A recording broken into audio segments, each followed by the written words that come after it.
วันนี้สีพาเบิ่งโต๊ะเนาะสีมาเปรียบเทียบระหว่างก้อนทาสีกับหลังทาสีสิเป็นอะไรเห็ด2 หน่วยโต๊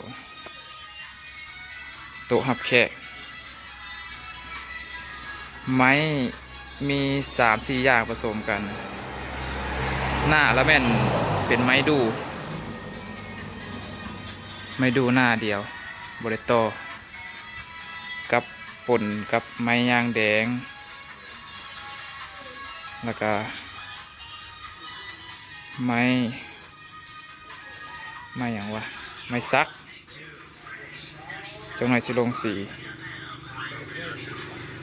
มาเบิ่งความละเอียด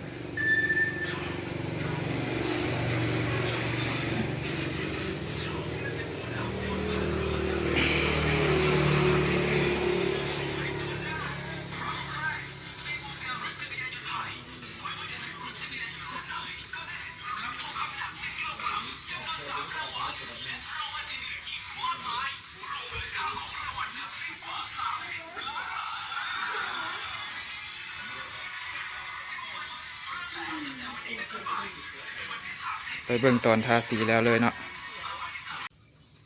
หลังจากที่ทาสีแล้วก็สีได้ประมาณนี้เนาะสีมันเป็นสีภายนอกระดับกลางมันสีบ่อยากดีปานใดมันเลยบ่เหลื่อมปานใดก็สีได้ประมาณนี้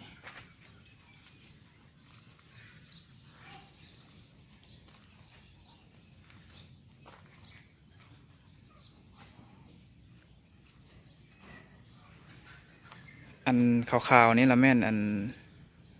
เฮาทาจอดตัวที่มันเป็นหูกับตัวแตกนี่ปกติอันทั่วไปแล้วแม่นใช้อันกาว ATM บอกว่า TOM นี่แหละมาผสมกับขีไม้แต่ว่าเฮาเปลี่ยนใหม่เอาตัวนี้เพราะว่ามันเป็นกาวยาเหือมันสิแน่นกว่าข้อดีมันคือแบบทนกว่าตัวผสมกับขีไม้เนาะแต่ว่าข้อเสียมันคือมันได้เห็นตัวขาวๆนี่แหละมันบ่อยากงามบ่ได้แต่ว่ายามันเน้นนั่นคุณภาพตัวนี้ก็สิได้ประมาณนี้แหละ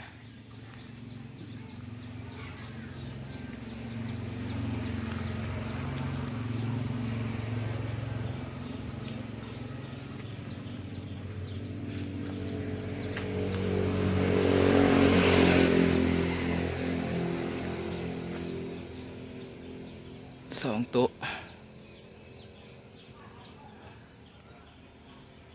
ไม้หลายอย่างมาผสมเดียวแต่ว่าหน้ามันเป็นไม้ดูแดงแผ่นเดียว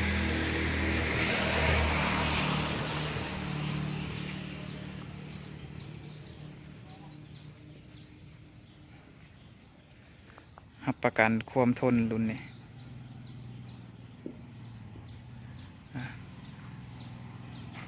ฝากกดไลค์กดติดตาม